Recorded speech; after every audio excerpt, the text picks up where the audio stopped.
Hello, hello, hello. It's Dr. Rowe. Oh my gosh. Do you like my background here? Look, where are we? There, we're over there. Ideas, ideas, ideas, ideas. I thought I'd follow this on from my previous, I think it was my previous live that I did, which was to do with sales and, getting people's attention, how to win your customers over, knowing the approach. Yes, this is about communication. But it's also about your own internal communication. And what I've got on the screen there are 4 things for you to consider. In fact, let me just pull these down a bit so you can see them if you can't see them already.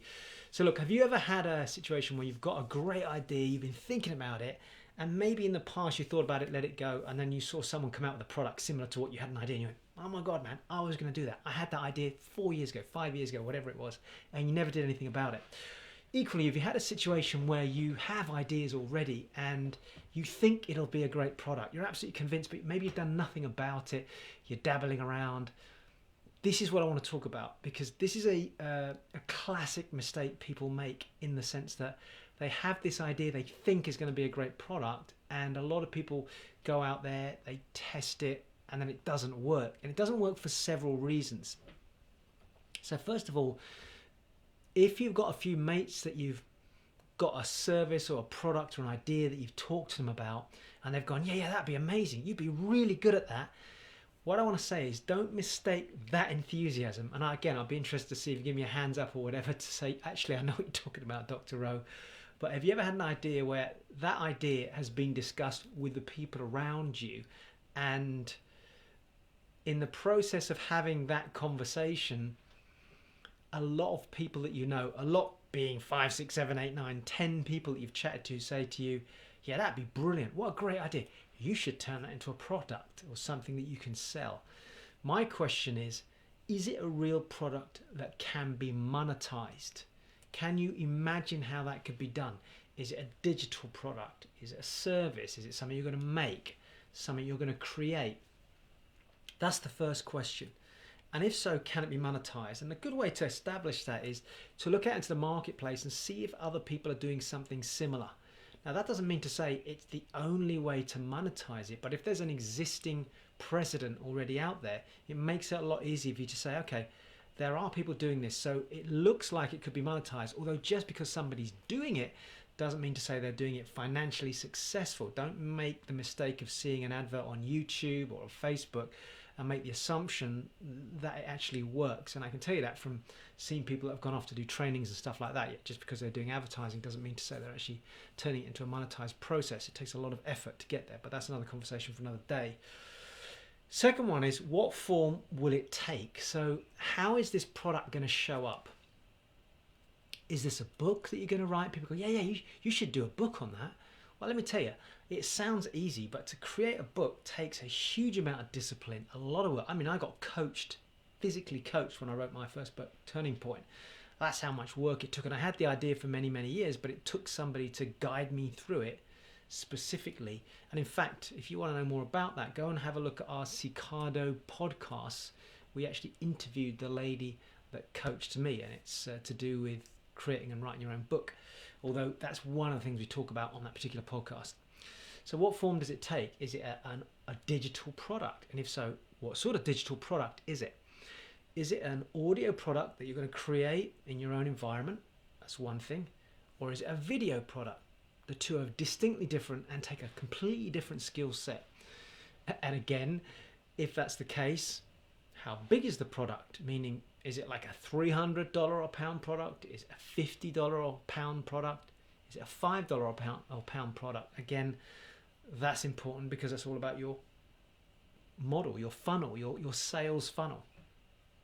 I'm saying this because it's so easy to get excited, but it's very different to create it. And I'm just sharing from my own personal experience of having done this for many, many years. Some successes, some failures, some frustrations, and all the above, in the journey of creating products and services for people. Do you have a funnel? I'm looking down here because that's what I shoot. If I move this across to here, I might be a little bit more aligned with your screen if I went to there. So do you have a funnel? What does he mean by a funnel? Okay, go to www.seekardo.com/podcasts and then look up. I don't know which podcast it was, but it was building a business online. We did an interview with a gentleman called Kyle Barmer, and he talked about how to build a business online, the essentials of that. And this concept of a funnel means, what are you going to offer them to get them to your end product? And what is your product?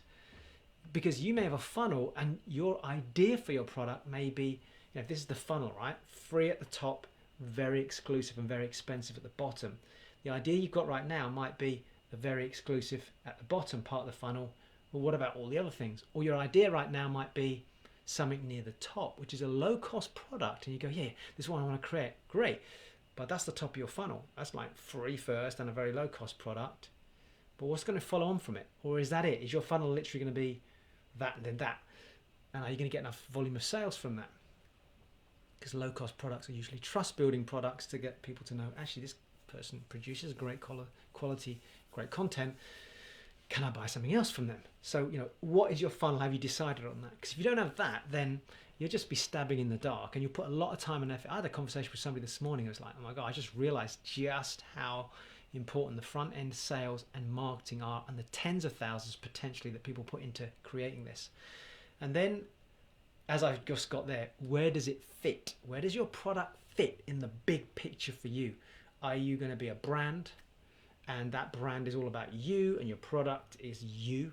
Or is it a case of, it just fits into an idea that I just want to give it a go and sell? Okay, fine. Just be prepared to accept that if you're going to give it a go and try and sell, it's going to be more of a hobby than a business model.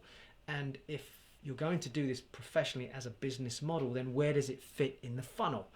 In other words, you've worked out that you'd like to sell a premium, mentoring or coaching product down here. And the idea you've got is to create a video program, which is up here. That's like a $30, $40, $50, $60, $80, $90 product, in which case that might be second or third tier down. What about the free elements? How are you going to market that? What about the first element there before you get to the video product? And then what comes after the video product? Are you going to do sort of a workshop? And from the workshop, are you going to then sell them onto something more advanced like your coaching? Where does it fit? So I know it sounds crazy, but it isn't enough just to have an idea. And I'm not here to piss on your parade, because I think you've got an idea, fantastic. All I'm saying is understand there's a pragmatic and a very systematic approach to it. And then how are you going to communicate that?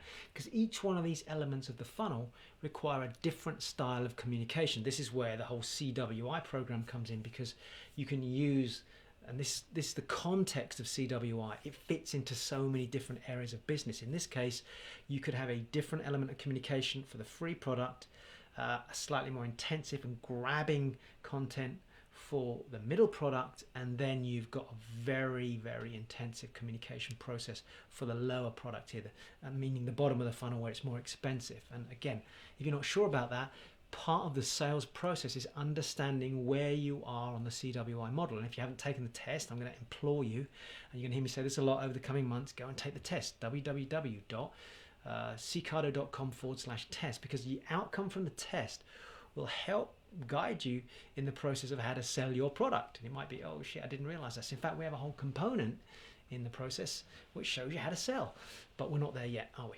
So hopefully this is useful, and it'll give you some clues. And again, as I say, go watch maybe one of our Seekardo podcasts, which is free, or go take the test, which is free, because my goal is to help you take these next steps to becoming more efficient at selling your products and getting your service out there. All right, Dr. Rose signing out. Hopefully that was useful. Just the following week.